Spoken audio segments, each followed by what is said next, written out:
மருத்துவர் பாலாஜிக்கும் விக்னேஷுக்கும் இடையில இருந்தது ஒரு தனிநபர் பிரச்சனையா? மருத்துவர் மேல தப்பா இல்ல விக்னேஷ் மேல தப்பா? இந்த ரெண்டு தரப்பையும் நியாயப்படுத்த முடியுமா? இந்த சிக்கல்ல அரசுக்கு என்ன பொறுப்பு இருக்கு? மருத்துவர் பாலாஜி கத்தியால் குத்தப்பட்ட நிகழ்வுல இருக்கிற மெய்யான சிக்கல்கள் என்ன, அதைத்தான் இந்த பதிவுல நம்ம பார்க்க போறோம். பதிவுக்கு போறதுக்கு முன்னாடி எல்லாரும் சேனலை சப்ஸ்கிரைப் பண்ணுங்க. பதிவு குறித்து அவங்களுடைய கேள்வி என்னவா இருந்தாலும் கமெண்ட்ல தெரியப்படுத்துங்க. அதுக்கு உரிய விளக்கங்கள் அளிக்கிறேன். தவறாக இருக்கும் பட்சத்தில் திருத்திக்கிறதுலையும் எனக்கு மறுப்பு ஒன்றும் இல்லை. இந்த பதிவு உங்களுக்கு பிடிச்சிருந்ததுன்னா உங்க நண்பர்களுக்கும் தெரியப்படுத்துங்க, ஷேர் பண்ணுங்க. வாங்க பதிவுக்குள்ள போகலாம்.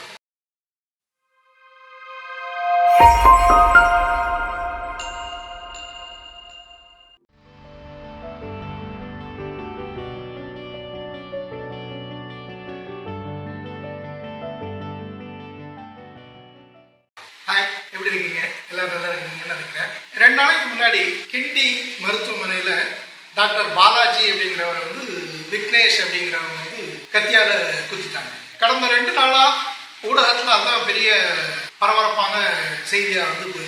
இப்படி பரபரப்பா போறதுக்கு அரசியல் தலைவர்களும் ஒரு காரணம். ஏன்னா எல்லாரும் சொல்லி வச்ச மாதிரி சட்டம் ஒழுங்கு பிரச்சனை, அரசு பொறுப்பின்மை அப்படிங்கிற மாதிரிலாம் சொல்லியிருந்தாங்க. அது அவங்களுடைய அரசியல் சிக்கல், அரசியல் பண்றதுக்கு இது வாய்ப்புன்னு நினைக்கிறாங்க. அதனால அதை நம்ம விட்டுறலாம். ஆனா கத்தி குத்து நிகழ்வு நடந்த உடனேயே மருத்துவர்கள்லாம் காலவரையற்ற வேலை நிறுத்தத்தை அறிவிச்சாங்க. அது ஒரு பெரிய பயத்தை ஏற்படுத்துச்சு. அதனுடைய விளைவு என்னவா இருக்கும் அப்படின்னு நல்ல வேளையா அதை உடனே திரும்ப பெற்றுட்டாங்க. அந்த வகையில மகிழ்ச்சி. இதுல முதன்மையா பார்க்க வேண்டியது மருத்துவர் நோயாளர், இந்த 2 பேருக்குமான உறவு. இல்ல விக்னேஷ் அவர் நோயாளருடைய மகன், அம்மாவுக்கு தவறான சிகிச்சை அளிச்சுறாங்க அப்படிங்கிற கோபத்துல உணர்ச்சி வசப்பட்டு கத்தியால குத்திட்டாங்க. இதுக்கிடையில அவர் நல்லா படிச்ச ஒரு பொறியாளர் தான். கூடுதலா அவர் இதய நோயாளின்னு வேற சொல்றாங்க. கத்தியால குத்துற அளவுக்கு பெரிய காரணம் இல்லாத இந்த ஒரு விஷயத்துல உணர்ச்சி வயப்பட்டு இவ்வளவு தீவிரமா முடிவெடுக்க வேண்டிய காரணம் என்ன? முதல்ல மனோநிலை. பொதுவா இப்ப எல்லாருமே அவசர கதியில இருக்கிறாங்க. எல்லா விஷயத்துக்குமே உடனடியா ரியாக்ட் பண்ணிடணும். நிறுத்தி நிதானமா என்ன செய்யறோம், என்ன நினைக்கிறோம், நம்ம அப்படி நினைக்கிறது சரியா தப்பா அப்படிங்கறதெல்லாம் யோசிக்கிறது இல்லை. மனசுல என்ன நினைக்கிறாங்களோ அதை உடனே அப்படியே செயல்படுத்திடணும் அப்படிங்கிற மனோநிலையில இருக்கிறாங்க. 2வது, இப்படியான மனோநிலையில ஒரு மனுஷன் இருந்தா அப்படின்னா அவனை ஆற்றுப்படுத்துறதுக்கான வழிகள் இல்லை. இதுக்கு முன்னாடி தான் நண்பர்கள் நிறைய இருப்பாங்க. நான் அப்படி நினைக்கிறேன் அப்படின்னு சொன்ன உடனே அதெல்லாம் தப்புப்பா, அதெல்லாம் செய்யாத, அது பெரிய சிக்கல்ல மாட்டிக்கணும் அப்படின்னு சொல்லி கூட இருக்கிறவங்க கொஞ்சம் அமைதிப்படுத்துவாங்க. ஆனா அப்படியான நிலையே இப்ப இல்லை. நண்பர்கள்ட்ட பழகிறது, எதுவா இருந்தாலும் மனம் விட்டு பேசுறது அப்படிங்கிற பழக்கமே இப்ப இல்லாம போயிடுச்சு. இது ஒரு முதன்மையான சிக்கலா இருக்குது சமூகத்துல. கத்தி குத்து நடந்திருக்குது அப்படின்றதுக்கு பிறகு தவறான சிகிச்சை எடுத்துட்டாங்கன்னு நினைச்சாங்கன்னா போய் டீனை பார்க்க வேண்டியது. டீனை பார்த்து முறையிட்டாங்கன்னா அவங்களுக்கு தேவையான சொல்யூஷன் கிடைக்கத்தானே செய்யும் அப்படிங்கிற மாதிரிலாம் நிறைய பேர் இப்ப கருத்து சொல்றாங்க. ஆனா இந்த மாதிரியான நிகழ்வு நடக்கிறதுக்கு முன்னாடி சாதாரணமா யாராவது ஒரு ஆளு டீனை போய் பாத்திர முடியுமா அப்படின்னா அப்படியான கட்டமைப்பு இங்க இல்லை. மறுபக்கம் மருத்துவர்களுடைய நடத்தை அது ரொம்ப சிக்கலுக்குரிய. எந்த நோயாளரையும் மருத்துவர்கள் கனிவோட நிதானமா அணுகிறதே இல்லை. ஒரு மேட்டிமைத்தனத்தோட நான் சொல்றத அப்படியே கேளு, அதிகம் பேசாத, இதை சொன்ன, இதை ஏன் செய்யல அப்படின்னா வேற எங்கேயாவது கொண்டு போ அப்படின்னு சொல்லி எடுத்தறிஞ்சு பேசுற மாதிரியான நிலையில தான் நிறைய மருத்துவர்கள் இருக்கிறாங்க. இது விதிவிலக்கும் இருக்கிறாங்கிறதுல மாற்று கருத்து ஒண்ணு இல்லை. ஆனா பெரும்பாலான மருத்துவர்கள் இப்படிதான் இருக்கிறாங்க. மட்டும் இல்லாம எல்லாருக்கும் பொருளாதார ரீதியான நோக்கம்தான் முன்னோடி நிற்குது. அடுத்து அந்த மருத்துவர்களுடைய பணிச்சுமை அப்படின்னு சொல்லி நியாயப்படுத்துறதுக்கு முயற்சி பண்றாங்க. மருத்துவருக்கு பணிச்சுமை நிறைய இருக்குது. ஒரு நாளைக்கு அதிகமான நோயாளர்களை பார்க்க வேண்டிய சூழல் இருக்குது.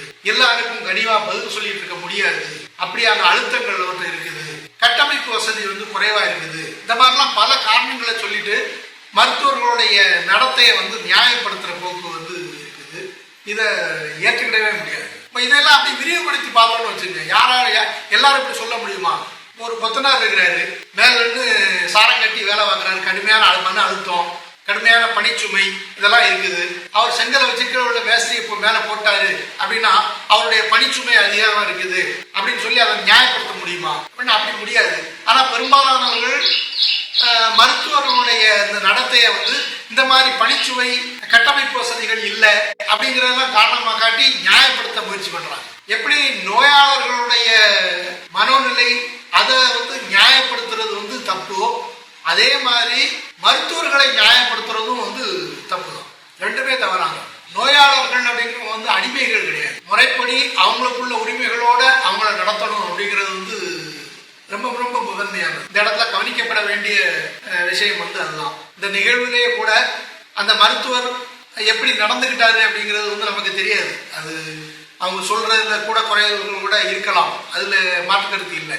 ஆனா ஒருவேளை அவர் கொஞ்சம் கனிவா நடந்து முறையா அவங்கள அணுகி அவங்க கேட்கிற கேள்விகளுக்கு சரியா விளக்கம் சொல்லி அவங்களுடைய ஐயங்களை தீர்த்து இருந்தாங்கன்னா இந்த மாதிரி நிகழ்வு நடந்திருக்கிறதுக்கான வாய்ப்பு இல்லை அப்படிங்கிறதையும் நம்ம மறுக்க முடியாது. அடுத்து தவறான சிகிச்சை அளிக்கிறதும் அப்படிங்கிறதும் அதிகரிச்சுக்கிட்டே தான் இருக்கு. ஒரு கண்ணுக்கு பிரச்சனை இருந்ததுன்னா மறுகண்ணுல சிகிச்சை அளிக்கிறது, ஒரு பல்லுல வலி இருக்குதுன்னு சொல்லி எடுத்து போனோம்னா வேற ஒரு பக்கத்து பல்ல பிடிங்கி எடுத்துடுறது, அலட்சியமா நடந்துக்கிறது. இந்த அறுவை சிகிச்சைகள்ல கூட கிளவுஸ்ல இருந்து அறுவை சிகிச்சை கத்திகளை கூட உள்ள வச்சு தச்சிடுற சம்பவங்கள்லாம் நிறைய நடந்திருக்குது. இப்படி பல விதங்கள் இருக்குது. இதுக்கு அப்பாற்பட்டு தவறான மருத்துவம் செய்யறது அப்படிங்கிறது, இந்த தவறான மருத்துவம் செய்யறது அப்படிங்கிறது முறையா நிரூபிக்கிறதுக்கு வாய்ப்பே இல்லை. எந்த மருத்துவரும் சக மருத்துவர்களை அப்படி விட்டு கொடுத்துட மாட்டாங்க அப்படிங்கிறது ஒரு பக்கம் இருந்தாலும், அவருக்கு எந்த மாதிரியான ரிப்போர்ட்டுகள்லாம் இருந்தது, அதனால நான் இப்படி முடிவெடுத்தேன், அது தவறு தப்பு அப்படின்னு சொல்ல முடியாது. நான் ஒரு கோணத்துல பார்த்தேன் அப்படின்னு சொல்லி மருத்துவர்கள் தப்பிக்கிறதுக்கு நிறைய வாய்ப்புகள் இருக்கு. ஆனால் இதையெல்லாம் தாண்டி தவறான மருத்துவம் அப்படிங்கிறதும் ஒரு சிக்கலா நீடிச்சுட்டு இருக்குது அப்படிங்கிறத நம்ம புரிந்து கொள்ள வேண்டிய அவசியம். இப்ப இன்னொரு விஷயத்தையும் முன் வைக்கிறாங்க. தவறான சிகிச்சை அளிச்சதா மருத்துவர் மேல புகார் வருது அப்படின்னா, இது அதிகரிச்சது அப்படின்னா மருத்துவர்கள் என்ன செய்வாங்க, சின்ன பிரச்சனைக்கு கூட நிறைய ஸ்கேன் எடுத்துட்டு வர சொல்லுவாங்க.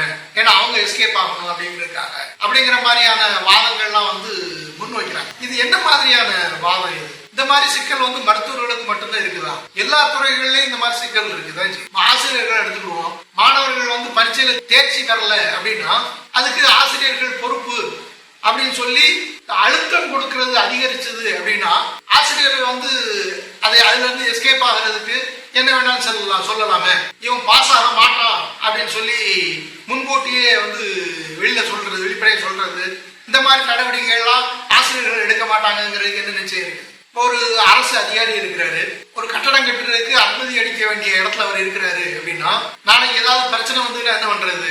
சின்ன பிரச்சனைன்னா கூட அதை திருப்பி அனுப்புறது மாதிரியான நிகழ்வுகள் நடக்கும்னு வச்சுங்க. அப்ப என்ன செய்யறது?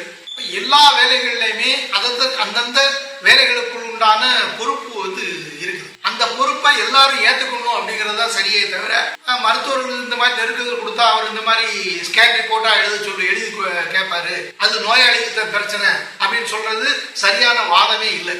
எல்லாருக்குமே பொருளாதாரம் சார்ந்த சிந்தனை இருக்கத்தான் செய்யுது, இல்லைன்னு சொல்லி யாருமே சொல்ல முடியாது. அது நோயாளர்களா இருந்தாலும் சரி, மருத்துவர்களா இருந்தாலும் சரி, இல்ல வேற யாரா இருந்தாலும் சரி. அப்ப இதை புரிஞ்சுக்கிட்டு தவறு நடக்காம இருக்கிறதுக்கு அதிகபட்ச வாய்ப்பு என்ன அப்படிங்கறத நம்ம பார்க்கணுமே தவிர, ஒரு நிகழ்வு நடந்ததுக்கு பிறகு அவங்க மேல தப்பு இவங்க மேல தப்பு அப்படின்னு சொல்லி நியாயப்படுத்தும் நோக்கில எதையுமே செய்ய முடியாது அப்படிங்கறதுதான் நம்ம புரிஞ்சுக்கிட வேண்டியது. நம்ம இதுல முக்கியமா கவனிக்க வேண்டியது, இந்த சிக்கல் அப்படிங்கிறது ரெண்டு தனிநபர்களுக்குள்ள நடக்கிற சிக்கல் இல்லை. எடுத்துக்காட்டுக்கு நம்ம பஸ்ல போறோம்னு வச்சுக்கோங்க, சீட்டு ரொம்ப சின்னதா இருக்குது, 3 பேர் உட்கார முடியல. அந்த 3 பேர்ல யாராவது ஒரு ஆள் கொஞ்சம் தடியா இருந்துட்டாங்க அப்படின்னா 3வது ஆள் பாதி வெளியில தான் உட்காரணும். அப்படிதான் சீட் இருக்குது. அப்ப அவங்க தள்ளி உட்கார மாட்டேங்கிறாங்க, இடத்தை ஆக்கிரமிச்சிருக்கிறாங்க அப்படின்னு சொல்லி 2 பேருக்குள்ள தகராறு வந்தது அப்படின்னு வச்சுங்க.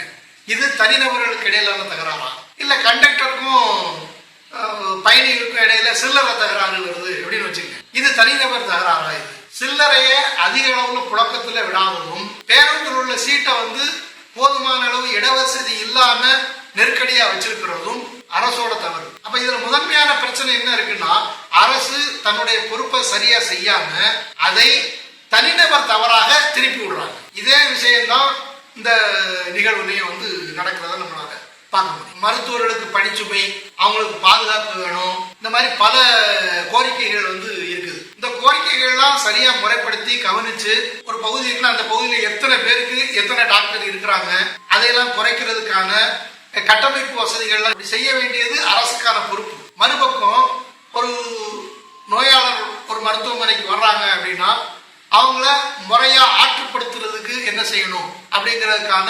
கன்சல்டிங்லாம் வந்து வைக்க வேண்டும்.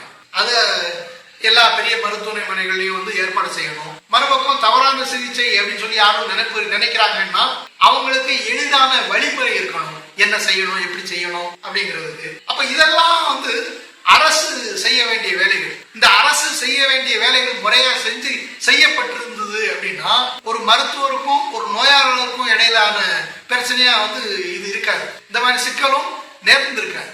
அரசு தன்னுடைய பொறுப்பை முறையா உணர்ந்து அதுக்கான வேலைகளை செய்யணும். வெறுமனே இது சட்டம் ஒழுங்கு அப்படிங்கிற பிரச்சனையா இதை வந்து பார்க்க முடியாது. அப்புறம் குறிப்பிட வேண்டிய 2 விஷயங்கள் இருக்குது. முதன்மை ஊடகங்கள் அவங்க நடந்துகிட்ட முறை அப்படிங்கிறது வந்து இந்த விஷயத்துல ரொம்ப மோசமானதா இருக்கு. எல்லா விஷயத்திலயும் அவங்க அப்படித்தான் நடந்துக்கிறாங்க அப்படிங்கிறது ஒரு பக்கம். புற்றுநோயால் பாதிக்கப்பட்ட ஒரு வயசான அம்மா மூச்சு விடுறதுக்கு அவங்க சிரமப்படுறாங்க. அவங்கள்ட்ட போய் கேள்வி எழுப்பிட்டு இருக்கிறாங்க. அதுவும் அவங்களுடைய கேள்விகள் வந்து மனிதாபிமானமற்ற முறையில இருக்குது.